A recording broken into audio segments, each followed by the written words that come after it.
മാൽദീവ്സിലെ Bandos റിസോർട്ടിന്റെ boat ജെട്ടിയിൽ ഒരു boat വരുന്നതും കാത്തു നിൽക്കുകയാണ് ഞാൻ. നേരം 9:30 ആയിരിക്കുന്നു. ഇവിടെ വന്നിട്ട് 3-ാം ദിവസത്തിന്റെ പ്രഭാതമാണിത്. കടലിലേക്ക് ഇറക്കി നിർമ്മിച്ച 6 ഭുജങ്ങളോട് കൂടിയ ഒരു ബോട്ട് ജെട്ടി. രസകരമാണ് അതിന്റെ നിർമ്മാണം. റിസോർട്ടിൽ നിന്നും ചെക്കൌട്ട് ചെയ്യുകയാണ്. ഇനി മാൽദീവ്സിന്റെ തലസ്ഥാനമായ മാലി സിറ്റിയിലേക്ക് പോകണം. ധാരാളം ബോട്ടുകൾ. ചിലതിന് വിചിത്ര രൂപമാണ്. കടലിലെ വ്യത്യസ്തമായ ആക്ടിവിറ്റികൾക്ക് ഗസ്റ്റുകൾ പുറപ്പെടുക ഇതേ ബോട്ട് ജെട്ടിയിൽ നിന്ന് തന്നെയാണ്. ലോകത്തിന്റെ നാനാഭാഗത്തു നിന്നുമുള്ള സെലിബ്രിറ്റികളും ഹോളിവുഡ് താരങ്ങളുമെല്ലാം ഇവിടെ വരാറുണ്ട്. സാഹിത്യകാരന്മാർ, ശാസ്ത്രജ്ഞർ, രാഷ്ട്രതലവന്മാർ എന്നിങ്ങനെ പലരും. അവരൊക്കെ മാൽദീവ്സ് തെരഞ്ഞെടുക്കുന്നതിന് പ്രത്യേക കാരണമുണ്ട്. ഓരോ റിസോർട്ടും ഒരു ദ്വീപാണെന്നതാണ് ഒരു കാര്യം. അതുകൊണ്ട് തന്നെ അവിടേക്ക് മറ്റുള്ളവർ കടന്നുവരികയോ ശല്യപ്പെടുത്തുകയോ ഇല്ല. മാൽദീവ്സിന്റെ നിവാസികൾ മറ്റേതൊക്കെയോ ദ്വീപുകളിലായി ആയിരക്കണക്കിന് ചതുരശ്ര കിലോമീറ്ററിനുള്ളിൽ ചിതറിക്കിടക്കുകയാണ്. അങ്ങനെ നിൽക്കെ ഒരു ബോട്ട് ജെട്ടിയോടടുത്തു. എയർപോർട്ടിൽ വന്നിറങ്ങിയ ഗസ്റ്റുകളെയും കൊണ്ടുള്ള വരവാണ്. ബോട്ട് ഇറങ്ങിയവർ ചെക്ക് ഇൻ ചെയ്യാനായി റിസോർട്ടിലേക്ക് പോകുന്നു. ഞാനും കുടുംബവും ബോട്ടിലേക്ക് നടന്നു. ഓർക്കിഡ് 34 എന്ന ബാൻഡോസ് ഐലൻഡിന്റെ ബോട്ട്. ഞങ്ങൾ മാത്രമല്ല, വേറെ ചില ഗസ്റ്റുകളും എയർപോർട്ടിലേക്ക് പോകുന്നുണ്ട്. എല്ലാവരും ലൈഫ് ജാക്കറ്റ് അണിഞ്ഞിരിക്കണം. അത് തന്നു. എല്ലാവർക്കും 1-2 കുപ്പി വെള്ളവും തരും. റിസോർട്ടിലെ ജീവനക്കാരി വന്ന് ശുഭയാത്ര ആശംസിച്ചു. ബോട്ട് ജെട്ടിയിൽ നിന്നും സാവധാനം അകന്നു. ബാൻഡോസ് ദ്വീപ് റിസോർട്ടിൽ നിന്നും പുറത്തേക്കിറങ്ങുകയാണ്. ഈ കിടക്കുന്നതെല്ലാം റിസോർട്ടിന്റെ ബോട്ടുകൾ തന്നെ.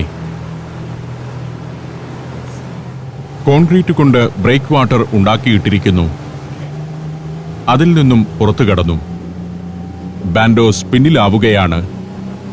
മനോഹരമായ ഒരു മരതക ദ്വീപ്. 60 ഏക്കറിൽ ടൂറിസ്റ്റുകൾക്ക് വേണ്ടി മാത്രം ഒരുക്കിയിരിക്കുകയാണത്. അത്തരത്തിലുള്ള 130-ലേറെ ദ്വീപുകൾ ഇവിടെ റിസോർട്ടുകളാണ്. പണ്ട് ജനവാസമുണ്ടായിരുന്ന ദ്വീപാകാം. അവരെ മറ്റു ദ്വീപുകളിലേക്ക് മാറ്റിപ്പാർപ്പിച്ചാണ് അത് റിസോർട്ടുകളാക്കി മാറ്റിയിരിക്കുന്നത്.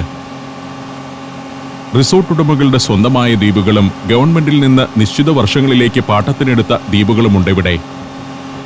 50ഉം 100ഉം വർഷങ്ങളിലേക്കാണ് ദ്വീപുകൾ പാട്ടത്തിന് നൽകുന്നത്. 2016-ൽ മാൽദീവ്സ് ഗവൺമെന്റ് അവരുടെ ഒരു ദ്വീപ് ചൈനീസ് ഗവൺമെന്റിന് പാട്ടത്തിന് നൽകിയത് വലിയ വാർത്തയായിരുന്നു. ഫെയ്ദു ഫിനോലു എന്ന ദ്വീപ് 50 വർഷത്തേക്ക് $40 ലക്ഷം പാട്ടത്തിന് നൽകിയത്. ഇന്ത്യൻ മഹാസമുദ്രത്തിൽ സ്വാധീനമുറപ്പിക്കാൻ ചൈന നടത്തുന്ന ശ്രമങ്ങളുടെ ഭാഗമാണതെന്ന് അന്ന് വിമർശനമുയർന്നിരുന്നു. മാൽദീവ്സിന്റെ പൗരന്മാർക്ക് മാത്രമേ റിസോർട്ടുകൾ നടത്താനായി ദ്വീപുകൾ സ്വന്തമായി വാങ്ങാൻ അനുമതിയുള്ളൂ. വിദേശ ഗ്രൂപ്പുകൾക്ക് നിശ്ചിത കാലത്തേക്ക് ദ്വീപുകൾ പാട്ടത്തിന് നൽകുകയാണ് ചെയ്യുക. ലോകത്തെ വൻകിട റിസോർട്ട് ചെയിനുകൾക്കെല്ലാം മാൽദീവ്സിൽ റിസോർട്ടുകളുണ്ട്. അകലെ കാണുന്നത് കുഡ ബാൻഡോസ് എന്ന ബാൻഡോസ് റിസോർട്ടിന്റെ തന്നെ ഭാഗമായ ചെറിയ ദ്വീപാണ്. അങ്ങ് ദൂരെ കാണുന്നതാകട്ടെ പുളുമാലി ദ്വീപിന്റെ ഒരു ഭാഗമാണ്. ജീവനക്കാർ ബോട്ട് പറത്തുകയാണ്. 8 കിലോമീറ്റർ ദൂരം ഇവർ 15-20 മിനിറ്റ് കൊണ്ട് എത്തിക്കും. ലോകമെങ്ങുമുള്ള സഞ്ചാരികൾ എത്തുന്ന ടൂറിസ്റ്റ് ഡെസ്റ്റിനേഷനാണെങ്കിലും മാൽദീവ്സ് ഭീഷണിയുടെ നിഴലിലാണ്. ആഗോള താപനം മൂലം കടൽനിരപ്പ് ഉയരുന്നത് രാജ്യത്തിന്റെ നിലനിൽപ്പിനെ തന്നെ ബാധിക്കുമെന്നാണ് പഠനങ്ങൾ വെളിപ്പെടുത്തുന്നത്. ലോകത്ത് സമുദ്രനിരപ്പിൽ നിന്നും ഏറ്റവും കുറഞ്ഞ ഉയരത്തിൽ സ്ഥിതി ചെയ്യുന്ന രാജ്യമാണ് മാൽദീവ്സ്. സമുദ്രനിരപ്പിൽ നിന്നും 2.5 മീറ്റർ മാത്രമാണ് ഏറ്റവും കൂടിയ ഉയരം. അതേസമയം മാൽദീവ്സിന്റെ ആകെ കരഭൂമിയുടെ 80% സമുദ്രനിരപ്പിൽ നിന്നും 1 മീറ്ററിൽ താഴെ ഉയരത്തിൽ മാത്രമാണ് സ്ഥിതി ചെയ്യുന്നത്. നിലവിലുള്ള രീതിയിൽ സമുദ്രനിരപ്പ് ഉയരുകയാണെങ്കിൽ 2100 ആകുമ്പോഴേക്കും മാൽദീവ്സ് മനുഷ്യവാസം സാധ്യമല്ലാത്ത രാജ്യമായി മാറുമെന്നാണ് യുണൈറ്റഡ് നേഷൻസിന്റെ എൻവയറൺമെന്റൽ പാനൽ നൽകിയിരിക്കുന്ന മുന്നറിയിപ്പ്. കടൽ നിരപ്പ് ഉയർന്നതിനെ തുടർന്ന് മാൽദീവ്സിന്റെ ജനവാസമുണ്ടായിരുന്ന 14 ദ്വീപുകൾ ഇപ്പോൾ ഉപേക്ഷിക്കപ്പെട്ടു കഴിഞ്ഞു. കൂടുതൽ ആളുകളെ ഒഴിപ്പിക്കേണ്ട ഘട്ടം വന്നാൽ ഇന്ത്യയിലും ശ്രീലങ്കയിലും അഭയാർത്ഥി ക്യാമ്പുകൾ തുറക്കേണ്ടി വരും. ഒരു അടിയന്തര ഘട്ടത്തിൽ മാൽദീവ്സിലെ ആളുകളെ മാറ്റി പാർപ്പിക്കേണ്ടി വന്നാൽ അവരെ പാർപ്പിക്കാൻ ഓസ്ട്രേലിയയിൽ അതിവിസ്തൃതമായ ഒരു പ്രദേശം സ്വന്തമായി വാങ്ങാനുള്ള നീക്കങ്ങളും നടക്കുന്നുണ്ട്. ബോട്ട് എയർപോർട്ടിന്റെ ജെട്ടിയിലേക്ക് അടുക്കുകയാണ്. ഇവിടെ എത്തുമ്പോഴേക്കും വെള്ളത്തിന്റെ നിറം മറ്റൊന്നായി കാണുന്നു. വളരെ രസകരമാണത്. ഈ കടൽ നിറം തന്നെയാണ് മാൽദീവ്സിന്റെ ഏറ്റവും വലിയ ആകർഷണം. തീരത്ത് കാണുന്ന ഈ കെട്ടിടങ്ങളെല്ലാം അടുത്ത കാലത്ത് പണിതതാണ്. ഏറ്റവും അവസാനമായി ഞാൻ മാലിയിൽ വന്ന സമയത്ത് പോലും അതുണ്ടായിരുന്നില്ല. അക്കാണുന്നത് ഇവിടുത്തെ ഫെറി ടെർമിനലാണ്. എയർപോർട്ടിന് അനുബന്ധമായുള്ള ഫെറി ടെർമിനൽ. എയർപോർട്ട് സ്ഥിതി ചെയ്യുന്ന ഹുൾഹുൾ ദ്വീപ് ഉൾപ്പെടെ കടൽ നിരപ്പുയരുന്നതിന്റെ ഭീഷണിയിലാണ് ഇപ്പോൾ. ഭൂനിരപ്പും കടലും തമ്മിലുള്ള ഉയരവ്യത്യാസം ഇവിടെ നിന്നും കാണാം. ജലനിരപ്പ് 2 മീറ്റർ ഉയർന്നാൽ ദ്വീപ് മുങ്ങും. ഈ ബോട്ട് മറ്റൊരു റിസോർട്ടിന്റേതാണ്. കുറമാത്തി ഐലൻഡ് റിസോർട്ടിന്റെ ബോട്ട്. അക്കാണുന്നതാണ് പണ്ട് ഇവിടെ പ്രധാനമായുണ്ടായിരുന്ന ബോട്ട് ജെട്ടി. പ്രസിഡന്റിന്റെ അതിഥികൾ അവിടെ നിന്നുമാണ് ബോട്ടിൽ കയറിയിരുന്നത്. ബോട്ട് തീരത്തടുത്തു. ഞങ്ങൾ പുറത്തേക്ക് നടന്നു. വളരെ ഫ്രണ്ട്ലിയായ ജീവനക്കാരാണ്. റിസോർട്ടിന്റെ പ്രൗഢിക്ക് ചേർന്ന മാന്യമായ പെരുമാറ്റമാണ് അവരുടേത്. പല ബോട്ടുകൾക്ക് ഒരേ സമയം അടുക്കാനുള്ള സൗകര്യം ഇവിടെയുണ്ട്. അതിമനോഹരമായ ജലമാണ്. അതാണ് ഏറ്റവും ആകർഷകം. ഞങ്ങളെ ഇറക്കിയ ബോട്ട് തിരികെ പോയി. മടക്കയാത്രയിൽ അതിൽ ആരെയും കൊണ്ടുപോകാനില്ലെന്ന് തോന്നുന്നു. 11 മണിക്ക് ആ ബോട്ട് വീണ്ടും വരും. കുറമാത്തി ദ്വീപ് റിസോർട്ടിന്റെ ബോട്ടാണിത്. ഇവിടെ നിന്നും 56 കിലോമീറ്റർ അകലെയാണ് കുറമാത്തി. 1.5 മണിക്കൂറിന്റെ ബോട്ട് യാത്രയുണ്ടാവും. മാൽദീവിയൻ കമ്പനിയായ യൂണിവേഴ്സൽ എന്റർപ്രൈസസിന്റെ വലിയൊരു റിസോർട്ട് കുറമാത്തിയിൽ പ്രവർത്തിക്കുന്നു. അവിടേക്ക് കൂടുതൽ ഗസ്റ്റുകളെ കൊണ്ടുപോകാനുണ്ടാവാം. അതിനാലാണ് ഇത്രയും വലിയ ബോട്ട് വരുന്നത്. ചാർട്ടേഡ് ഫ്ലൈറ്റുകളിൽ പോലും റിസോർട്ടിലേക്ക് ആളുകൾ വരുന്നുണ്ട്. വലിയ സംഘങ്ങൾ. അവരെ പെട്ടെന്ന് റിസോർട്ടിലെത്തിക്കാനായി 100 പേർക്ക് വരെ യാത്ര ചെയ്യാവുന്ന ഇത്തരം വലിയ ബോട്ടുകൾ ചില റിസോർട്ടുകൾക്കുണ്ട്. വളരെ പരിചയസമ്പന്നരായ ജീവനക്കാരാണ് ഇതിലെല്ലാം ഉണ്ടാവുക. ഈ സമയത്ത് കടൽ ശാന്തമാണെങ്കിലും മൺസൂൺ കാലത്ത് പ്രക്ഷുബ്ധമായിരിക്കും. അതിനാൽ വളരെ പരിചയസമ്പന്നരായ സീമന്റെ സേവനം ആവശ്യമാണ്. പ്രൊമനേഡിലൂടെ ഞങ്ങൾ എയർപോർട്ടിന്റെ അറൈവൽ ഏരിയയിലേക്ക് നടന്നു. നേരത്തെ ഇവിടെ നിന്നും ഒരു ബോട്ട് പിടിച്ചു വേണമായിരുന്നു തലസ്ഥാന മാലിയിലേക്ക് പോകാൻ. ഇപ്പോൾ അതിന്റെ ആവശ്യമില്ല. നല്ലൊരു പാലം വന്നിരിക്കുന്നു. അതിനാൽ ടാക്സി പിടിച്ചു പോകാം. ടാക്സി കിട്ടണമെങ്കിൽ മറ്റൊരു ഭാഗത്തെത്തണം. അവിടേക്കാണ് ഞങ്ങൾ നടക്കുന്നത്. തെങ്ങുകൾ വെച്ചുപിടിപ്പിച്ചിരിക്കുന്ന മനോഹരമായ പ്രൊമനേഡ്. അതിനപ്പുറം കറ്റമരനുകൾ കാണാം. നമ്മുടെ നാട്ടിൽ ആഡംബര കാറുകൾ പോലെയാണ് ഇവിടെ ജലവാഹനങ്ങൾ. വിദേശ നിർമ്മിതമായ വമ്പൻ യോട്ടുകളും കറ്റമരനുകളും സെയിൽ ബോട്ടുകളും ലക്ഷറി ബോട്ടുകളുമെല്ലാം കാണണമെങ്കിൽ മാൽദീവ്സിലേക്ക് വന്നാൽ മതി.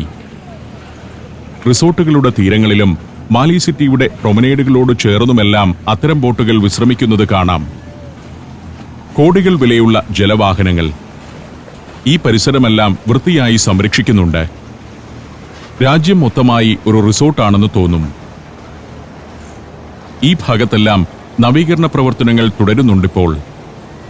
കഴിഞ്ഞ തവണ ഞാൻ വന്നപ്പോൾ ഇവിടമൊന്നും ഇങ്ങനെയായിരുന്നില്ല എന്നോർക്കുന്നു. ആയിരക്കണക്കിന് ടൂറിസ്റ്റുകളാണ് ഓരോ ദിവസവും ഇവിടേക്ക് എത്തിക്കൊണ്ടിരിക്കുന്നത്. രസകരമായ ഒരു കാര്യം ഈ രാജ്യത്തെ എയർപോർട്ടിൽ നിന്ന് സ്വദേശികൾ വിമാനത്തിൽ കയറുന്നത് കാണുകയേയില്ല എന്നതാണ്. ഇവിടേക്ക് വരുന്നതും ഇവിടെ നിന്ന് കയറി പോകുന്നതുമെല്ലാം ടൂറിസ്റ്റുകളാണ്. ഈ എയർപോർട്ട് പ്രവർത്തിക്കുന്നത് തന്നെ വിദേശികൾക്ക് വേണ്ടിയാണെന്ന് പറയാം. അവർ തങ്ങൾ ബുക്ക് ചെയ്തിരിക്കുന്ന റിസോർട്ടിലേക്ക് പോകാനായി ബോട്ടുകളിൽ കയറുന്നു. ഈ കിടക്കുന്നതെല്ലാം വിവിധ റിസോർട്ടുകളുടെ ബോട്ടുകളാണ്. ഓരോ ഫ്ലൈറ്റിലും വന്നിറങ്ങുന്ന ആളുകൾ പല റിസോർട്ടുകളിൽ മുറി ബുക്ക് ചെയ്തവരായിരിക്കും. ഓരോ ഫ്ലൈറ്റും എത്തുമ്പോഴേക്കും കുറേ ബോട്ടുകൾ ഈ ജെട്ടിയിൽ വന്നടുത്തിട്ടുണ്ടാവും. ഓരോ റിസോർട്ടുകാരുടെയും ബോട്ടുകൾ. അവർ തങ്ങളുടെ അതിഥികളെയും കൊണ്ട് അതാത് റിസോർട്ട് ദ്വീപിലേക്ക് പോവുകയും ചെയ്യും. അടുത്ത ഫ്ലൈറ്റ് വരുമ്പോൾ വീണ്ടും ബോട്ടുകളെത്തും. ടാക്സി കാറുകൾക്ക് പകരം ബോട്ട് വഴിയുള്ള അത്തരം ട്രാൻസ്ഫർ വളരെ കാര്യക്ഷമമാണിവിടെ. ഞാൻ എയർപോർട്ടിനകത്തേക്ക് നടന്നു. അകത്തുനിന്ന് വേണം ടാക്സി പിടിക്കാൻ. ഇവിടെ ഒരു ക്യൂ ഉണ്ട്. അതിന്റെ പിന്നിൽ നിന്നു. അല്പം കാത്തു നിൽക്കണം. ടാക്സികൾ എണ്ണം കുറവാണിവിടെ. ഈ രാജ്യം വിസ്തൃതമൊന്നുമല്ലല്ലോ. ടാക്സിക്ക് ഓടാൻ മാത്രം നീളമൊന്നുമില്ല. 5-6 കിലോമീറ്ററേ ഉള്ളൂ ടാക്സി സർവീസിനുള്ള പരമാവധി ദൂരം. Saudi Arabia, United Arab Emirates, Kuwait. സഞ്ചാരം വോള്യം നമ്പർ 20. ഫുൾ HD-യിലുള്ള അപൂർവ ദൃശ്യയാത്രാ വിവരണ ശേഖരം ഉടൻ സ്വന്തമാക്കാൻ സഞ്ചാരം എന്ന് SMS ചെയ്യൂ. ഫോൺ 9995444222. ഒടുവിൽ ഒരു ടാക്സി കിട്ടി. മാലി സിറ്റിയിലേക്ക് വിടാൻ പറഞ്ഞു ഡ്രൈവറോട്. $10 ഇവിടെ നിന്നും മാലി സിറ്റിയിലേക്കുള്ള ശരാശരി ടാക്സി ചാർജ്. 4-5 കിലോമീറ്ററേ ഉള്ളൂ. പക്ഷേ ഈ രാജ്യത്ത് എല്ലാറ്റിനും ചെലവ് കൂടുതലാണ്. സാധനങ്ങൾക്കാണെങ്കിലും സേവനത്തിനാണെങ്കിലും. ഏത് സാധനവും ഇവിടേക്ക് കപ്പലിൽ കയറ്റി കൊണ്ടുവരണമല്ലോ. നിർമ്മാണത്തിനാവശ്യമായ കല്ല്, സിമന്റ്, ചരല്, സ്റ്റീൽ തുടങ്ങിയവയെല്ലാം ഇന്ത്യയിൽ നിന്ന് കൊണ്ടുവരുന്നതാണ്. ഷാ എന്നാണ് ഡ്രൈവറുടെ പേര്. മര്യാദക്കാരനാണ്. ഇന്നൊരു ദിവസം എനിക്ക് വേണ്ടി ഓടാനാകുമോ എന്ന് ഞാൻ ഷായോട് ചോദിച്ചു. ഷായ്ക്ക് എന്തോ തിരക്കുണ്ട്. അതിനാൽ മാലി സിറ്റിയിൽ ചെന്നിട്ട് തന്റെ സുഹൃത്തിനെ വിളിച്ച് ഏർപ്പെടുത്തി തരാമെന്ന് ഷാ പറഞ്ഞു. ഷായ്ക്ക് തന്റെ കുട്ടി പഠിക്കുന്ന സ്കൂളിൽ പോകണമത്രേ. ഇവിടെ നിർമ്മാണങ്ങൾ നിരന്തരം നടക്കുകയാണ്. പാതയോരത്ത് കാണുന്നത് വെറും മതിലല്ല. കടൽത്തിര റോഡിലേക്ക് അടിച്ചു കയറാതിരിക്കാൻ കോൺക്രീറ്റ് ബണ്ട് പണിയുന്നതാണത്. ഇത്തരം നിർമ്മാണങ്ങളിലെല്ലാം മാൽദീവ്സിന്റെ പ്രധാന പങ്കാളി ചൈനയാണ്. ചൈന നമ്മുടെ അയൽ രാജ്യങ്ങളായ മാൽദീവ്സ്, ശ്രീലങ്ക എന്നിവിടങ്ങളിലെല്ലാം വലിയ തോതിൽ നിക്ഷേപം നടത്തുന്നുണ്ട്. അവർക്ക് സാമ്പത്തിക സഹായം നൽകുന്നു. ചൈനയെ അവഗണിക്കാൻ കഴിയാത്ത സ്ഥിതിയിലാണ് ഈ രാജ്യങ്ങൾ. ഈ ജംഗ്ഷനിൽ നിന്ന് ഇടത്തോട്ടു പോയാൽ ഹുളു മാലിയിലേക്കും വലത്തോട്ടു പോയാൽ മാലി സിറ്റിയിലുമാണ് എത്തുക. ഇക്കാണുന്നതാണ് പ്രശസ്തമായ ചൈന മാൽദീവ്സ് ഫ്രണ്ട്ഷിപ്പ് ബ്രിഡ്ജ്. 2018 പണി പൂർത്തിയായ 2 കിലോമീറ്റർ നീളമുള്ള പാലം. കാർ പാലത്തിലേക്കു കയറി. 2018 സെപ്റ്റംബർ 22 ഇത് ഗതാഗതത്തിനായി തുറന്നു കൊടുക്കുകയായിരുന്നു. 4 വരിയുള്ള കടൽപ്പാലം. മാൽദീവ്സ് എന്ന കൊച്ചു രാജ്യം പോലും ഒരു കടൽപ്പാലം പണിയുമ്പോൾ അതിന് 4 വരിയുണ്ട്. 2 കിലോമീറ്ററിലേറെ നീളത്തിൽ ആഴക്കടലിന് മുകളിലൂടെ പണിതിരിക്കുന്ന പാലമാണിതെന്ന് ഓർക്കണം. തലസ്ഥാന മാലിയെ എയർപോർട്ടുമായി ബന്ധിപ്പിക്കുന്ന ഒരു കടൽപ്പാലം എന്ന ആശയം ഇവിടെ ആദ്യമായി അവതരിപ്പിച്ചത് ഒരു ഇന്ത്യൻ കമ്പനിയാണ്. എന്നാൽ ഇന്ത്യയും മാൽദീവ്സുമായി നയതന്ത്രപരമായി ചില ഭിന്നതകളുണ്ടായ ഘട്ടത്തിൽ ഇന്ത്യൻ കമ്പനി ഒഴിവാക്കപ്പെടുകയായിരുന്നു.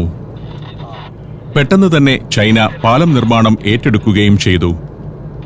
2011 ഇത് സംബന്ധിച്ച് ചൈനയും മാൽദീവ്സും തമ്മിൽ ധാരണയിലെത്തിയത്.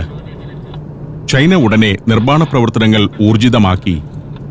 $21 കോടി പാലത്തിന്റെ ആകെ ചെലവ്. അതിൽ $12.5 കോടി ചൈനീസ് ഗവൺമെന്റ് മാൽദീവ്സിന് ഗ്രാന്റായി നൽകുകയായിരുന്നു. പത്രത്തിലൂടെ നാം അറിയുന്ന മാൽദീവ്സ് അത്രയൊന്നും സമ്പന്നമല്ലാത്ത രാജ്യമാണ്. ഇവിടെ നടന്ന രാഷ്ട്രീയ അട്ടിമറികളെക്കുറിച്ചും നാം വായിച്ചിട്ടുണ്ട്. എന്നാൽ അതെല്ലാം ചെറിയ വാർത്തകൾ മാത്രമാണ്.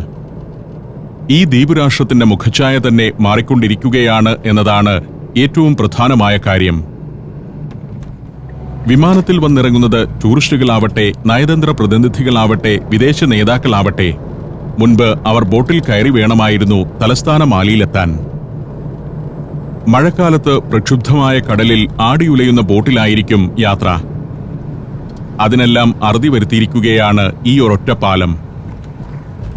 ചൈനയെ മാലിക്ക് ഇനി ഒരിക്കലും വിസ്മരിക്കാൻ കഴിയാത്ത വിധമുള്ള ഒരു നിർമ്മിതിയായിരിക്കുന്നു ഇത്. ഒരു ഭാഗത്ത് തിരമാലകൾ അടിച്ചു കയറുന്ന നീലക്കടൽ. സർഫിംഗിന്റെ ഒരു കേന്ദ്രമാണിവിടം. ഇവിടെ നിന്നും നേരെ മാലി സിറ്റിയിലേക്ക് കയറുകയായി. 8ഉം 10ഉം നിലയുള്ള കെട്ടിടങ്ങൾ കൊണ്ട് നിറഞ്ഞിരിക്കുകയാണ് മാലി സിറ്റി. ഗവൺമെന്റ് ഓഫീസുകൾ, വിവിധ രാജ്യങ്ങളുടെ എംബസികൾ, കോടതികൾ, മോസ്കുകൾ, ആശുപത്രികൾ, വിദ്യാഭ്യാസ സ്ഥാപനങ്ങൾ, വാണിജ്യ സ്ഥാപനങ്ങളുടെ ആസ്ഥാനങ്ങൾ എന്നിവയെല്ലാം കേന്ദ്രീകരിച്ചിരിക്കുന്നത് ഈ ദ്വീപിലാണ്. 1.5 ലക്ഷത്തോളം ആളുകൾ ഇവിടെ വസിക്കുകയും ചെയ്യുന്നു. മാലിയിലെ ശ്വാസം മുട്ടുന്ന ഈ അവസ്ഥയ്ക്ക് ഒരു ആശ്വാസമെന്ന നിലയിലാണ് ഹുളുമാലി എന്ന ദ്വീപ് കടലിൽ ഉയർത്തിയെടുത്ത് വളരെ ശാസ്ത്രീയമായി ഒരു പട്ടണം അവിടെ രൂപപ്പെടുത്തുന്നത്.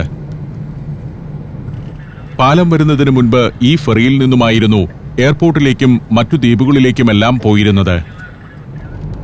ഇവിടെ വെച്ച് ഷായുടെ വാഹനം മാറി. മൂസാഫ് എന്നൊരു ചെറുപ്പക്കാരനാണ് പുതിയ ഡ്രൈവറായി വന്നത്. ഷാ ഞങ്ങളെ മൂസാഫിന് കൈമാറുകയായിരുന്നു. ഇടതുവശത്ത് പുതിയൊരു മോസ്കിന്റെ നിർമ്മാണം നടക്കുന്നത് കാണാം. King Salman മോസ്കാണിത്.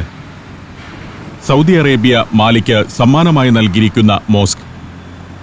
പാലത്തിൽ കയറി മാലിയിലേക്കെത്തുമ്പോൾ ആദ്യം കാണുന്ന സവിശേഷ നിർമ്മിതിയാണ് കിങ് സൽമാൻ മോസ്ക്. പ്രത്യേകമായൊരു രീതിയിലാണ് അതിന്റെ രൂപകൽപ്പന. മൂസാഫിന് എന്റെ ക്യാമറയും ഷൂട്ടിങ്ങുമെല്ലാം കൗതുകമായി. ഞങ്ങൾ മാലി സിറ്റിയുടെ തെക്കുഭാഗത്തെ പാതയിലൂടെ യാത്ര തുടരാനായിട്ടാണ് പോകുന്നത്. ഈ ദ്വീപിനെ ഒന്ന് ചുറ്റണം. മാലിയിലെ ജനങ്ങൾ എങ്ങനെ ജീവിക്കുന്നുവെന്ന് കുട്ടികളെ കാണിക്കണം. ഈ കാണുന്നത് സാർക്കിന്റെ ഇവിടുത്തെ ആസ്ഥാനമാണ്. 3 തവണ സാർക്ക് ഉച്ചകോടിക്ക് ആതിഥ്യമരുളിയ രാജ്യമാണ് മാൽദീവ്സ്. മുന്നിൽ ഇക്കാണുന്നത് ഇവിടുത്തെ പവർ ഹൗസാണ്. മാലിദ്വീപിന് ആവശ്യമായ വൈദ്യുതി ഡീസൽ പവർ ജനറേറ്ററുകളാണ് ഉൽപ്പാദിപ്പിക്കുന്നത്. അതിവിടെ നിന്നാണ്. ഹൈഡ്രോ ഇലക്ട്രിസിറ്റി ഒന്നുമില്ലാത്ത രാജ്യമാണ് മാൽദീവ്സ്. വൈദ്യുതി ഉണ്ടാക്കണമെങ്കിൽ ഡീസൽ മറ്റു രാജ്യങ്ങളിൽ നിന്നും കൊണ്ടുവരണം. ഈ പാത തെക്കൻ തീരത്തുകൂടി നേരെ പടിഞ്ഞാറോട്ടാണ് കിടക്കുന്നത്. വില്ലിംഗ്ലി എന്നു പേരുള്ള ഒരു ജനവാസ ദ്വീപ് സമീപത്തുണ്ട്. അവിടേക്ക് മറ്റൊരു പാലം വരാനിരിക്കുകയാണ്. അതോടെ എയർപോർട്ടിനെയും മാലിയെയും ഹുളുമാലിയെയും വില്ലിംഗ്ലിയെയും ബന്ധിപ്പിക്കുന്ന പ്രധാന പാത ഇതായി മാറും. രാജ്യത്തെ തന്നെ ഏറ്റവും പ്രധാന ഹൈവേ. വലതുവശത്ത് കാണുന്നത് മാലിയിലെ ജയിലാണ്. ഇടതുവശത്താകട്ടെ ബോട്ടുകളുടെ നിര. മാൽദീവ്സിന്റെ ഭാഗമായ ദ്വീപുകളിൽ നിന്ന് ഇവിടേക്ക് വരുന്നവരുടെ ബോട്ടുകൾ. ഒരു ബ്രേക്ക് വാട്ടർ ഉണ്ടാക്കി അതിനകത്ത് മറീന ഒരുക്കിയിരിക്കുന്നു. ബ്രേക്ക് വാട്ടർ ഉണ്ടാക്കുന്നതിന് ഉപയോഗിച്ചിരിക്കുന്ന കോൺക്രീറ്റ് കൊണ്ടുള്ള പുലിമുട്ടുകൾ നിർമ്മിക്കാനുള്ള സാമഗ്രികൾ ഇന്ത്യയിൽ നിന്നും എത്തിയതാണ്. നിർമ്മാണ പ്രവർത്തനങ്ങൾക്കാവശ്യമായ ഒരു സാമഗ്രിയും മാലിയിൽ ലഭ്യമല്ല. നിലത്ത് വിരിക്കുന്ന ടൈൽസ്, ചുടുകട്ട, ഹോളോ ബ്രിക്സ് എന്നിങ്ങനെ എത്രയോ സാധനങ്ങൾ. ഇന്ത്യയും ശ്രീലങ്കയുമാണ് അക്കാര്യത്തിൽ മാൽദീവ്സിനെ സഹായിച്ചുകൊണ്ടിരിക്കുന്നത്. 100 കണക്കിന് ബോട്ടുകളാണ് നിരന്നുകിടക്കുന്നത്. നമ്മുടെ നാട്ടിൽ ഒരു കാർ പാർക്കിംഗ് ഏരിയയിലെ കാഴ്ചയ്ക്ക് സമാനമാണിത്. ഇവിടുത്തെ സ്റ്റേഡിയത്തിന്റെ പവലിയനാണ് വലതുവശത്ത് കാണുന്നത്. ഇടതുവശത്ത് മാലിയിലെ പ്രധാനപ്പെട്ട ബസ് ടെർമിനലാണ് ഗ്രേറ്റർ മാലി ബസ് ടെർമിനൽ. മാലിയെയും ഹുളുമാലിയെയും എയർപോർട്ടിനെയും കണക്ട് ചെയ്ത് ഡബിൾ ഡെക്കർ ബസ് വരെ ഇവിടെ സർവീസ് നടത്തുന്നുണ്ട്. പാലം വന്നതോടെ ദ്വീപിൽ വാഹനങ്ങളും വർദ്ധിച്ചിരിക്കുന്നു. മാലി എന്ന ചെറിയൊരു വൃത്തത്തിനപ്പുറത്തേക്ക് വാഹനങ്ങൾ ഓടിക്കാമെന്ന നില വന്നതോടെയാണ് കാറുകളുടെയും മറ്റു വാഹനങ്ങളുടെയും എണ്ണം വർദ്ധിച്ചത്. നിരവധി മോസ്കുകളുമുണ്ട് മാലി ദ്വീപിൽ. തീരാഗു എന്ന മൊബൈൽ കമ്പനിയുടെ ആസ്ഥാനമാണ് വലതുവശത്ത് കാണുന്നത്. മാൽദീവ്സിലെ പ്രശസ്തമായ മൊബൈൽ സർവീസ് പ്രൊവൈഡറാണ് തീരാഗു. ഇവിടെ ഒരു ബീച്ചുണ്ട്. അതിനു സമീപം ഞങ്ങൾ കാറിൽ നിന്നിറങ്ങി. ഓലമേഞ്ഞ കുടകൾ നാട്ടി നിർത്തിയിരിക്കുന്നു. അതിനു ചുവട്ടിൽ ഇരിപ്പിടങ്ങൾ. ആളുകൾക്ക് വന്ന് കാറ്റേറ്റിരിക്കാവുന്ന ഒരു സ്ഥലം.